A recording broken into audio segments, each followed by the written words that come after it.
6 months ago, my colleague stood in front of our entire board of directors and presented my project as her own. Last week, she sat across from me and asked me to write her a reference letter.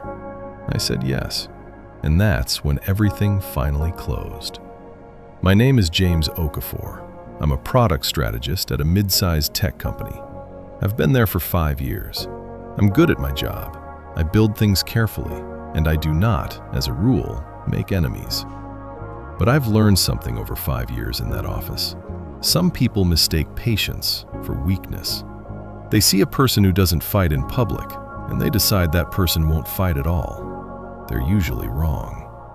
Her name was Sandra Pierce. She joined the company 2 years after me. Sharp, well-dressed, the kind of person who walks into a room and immediately starts mapping the power dynamics. She was good at her job. I want to be clear about that. She wasn't a fraud. She was talented. She was also someone who had decided, somewhere along the way, that the fastest path up was to stand on whoever was nearest. We worked well together at first. She was on my team for a cross-functional project, a new product framework I had been developing for almost 8 months. It was the most substantial work I'd done at the company, a complete rethinking of how we approached market entry for new verticals. I had the data, the models, the presentation. I had been building it since the previous spring. Sandra was brought in to help with the final stakeholder alignment, getting department heads on board before the board presentation. That was her role. She was good at it. She knew how to work a room. The board presentation was on a Thursday in November. I had been preparing for it for 3 weeks. Deck, talking points, data appendix, anticipated questions with prepared answers. The night before, I sent Sandra the final version so she could review her section, the stakeholder alignment summary at the end. She replied, "Looks great. See you tomorrow." I walked into that boardroom on Thursday morning ready. Sandra was already there. She was at the front of the room, at my spot, with a version of my deck on the screen behind her, slightly reformatted, with her name on the title slide. I stood in the doorway for a moment. Then I sat down. She presented for 40 minutes. My framework, my data, my models. She had reworded things carefully, not enough to change the substance, just enough to make it hers in the room. She was good at it. Fluid, confident, answered questions smoothly. The board was impressed. When it was over, the CEO nodded and said, "Sandra, excellent work." She smiled. "Thank you. It was a real team effort." She looked at me when she said it. I looked back, and I smiled. Not because I wasn't angry. I was. There was something cold and heavy sitting in my chest that I recognized as the particular fury of watching someone take something you built and hold it up as their own in front of the people whose opinions matter most. But I had learned something a long time ago, in a different job, from a manager I respected enormously. She had told me, the worst thing you can do when someone steals from you professionally is make noise about it before you have position. Because noise without position just sounds like complaint. And complaint, in a corporate environment, almost always damages the person making it more than the person it's aimed at.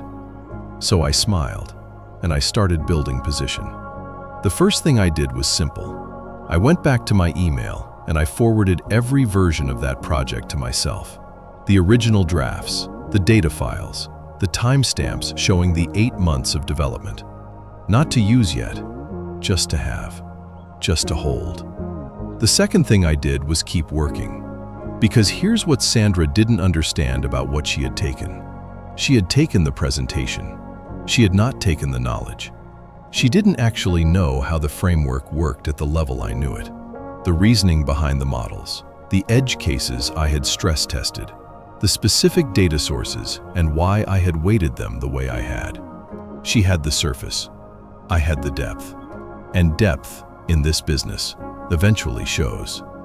It took 4 months. Sandra was given ownership of the next phase of the project. Naturally, since she had presented it. She built a team around her.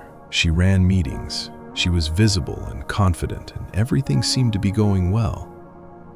But the second phase had a problem I had actually identified during my original development and documented in a file she had never seen. A specific market assumption that worked in most verticals, but broke down in one particular segment we were planning to enter. I had solved it.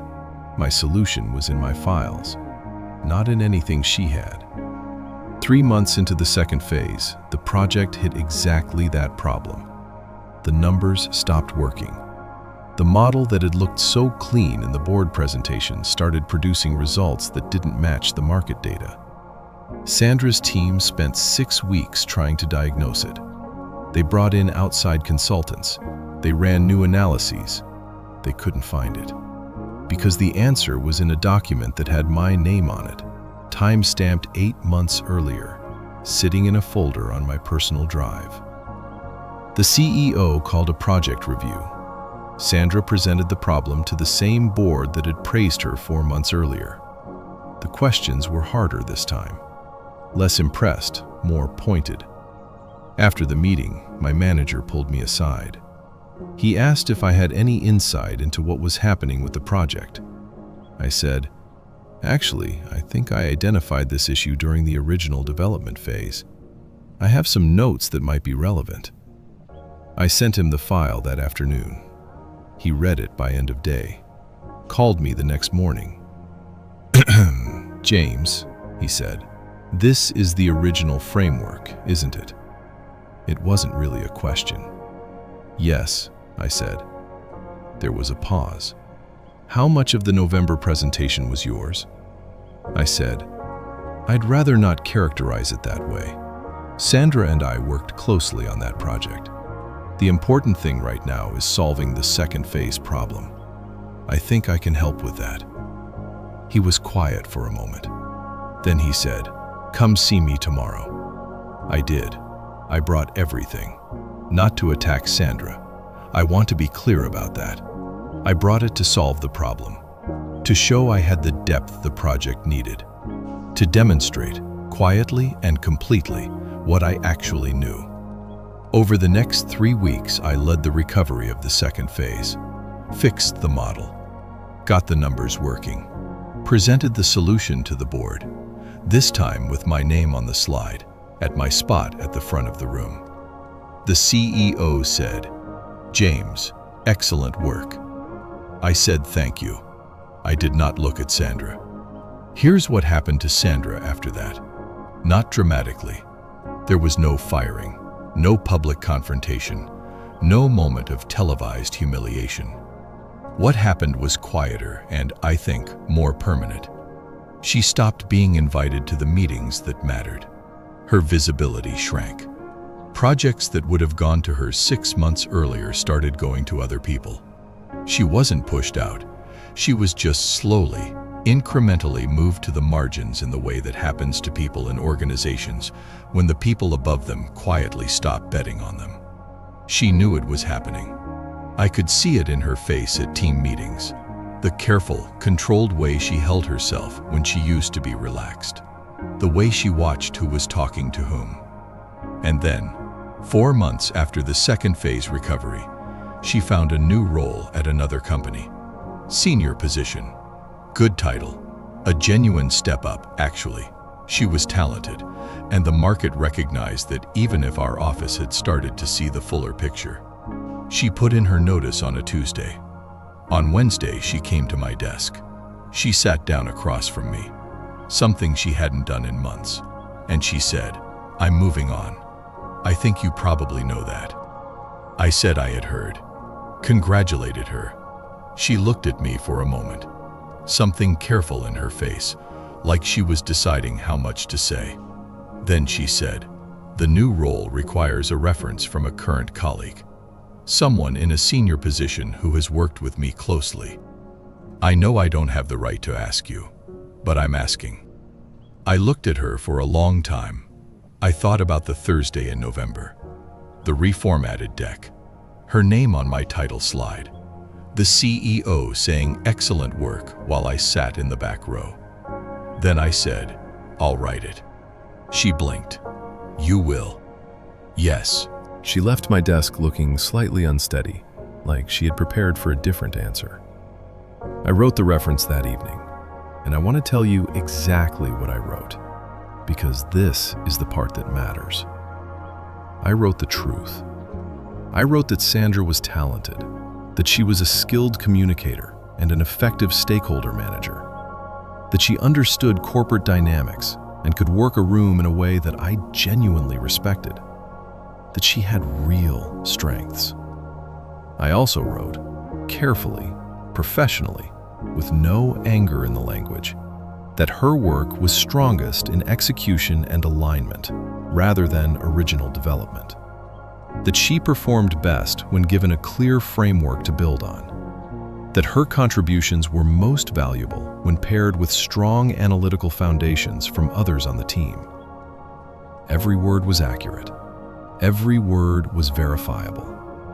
Every word was the kind of thing that a thoughtful hiring manager would read and understand completely.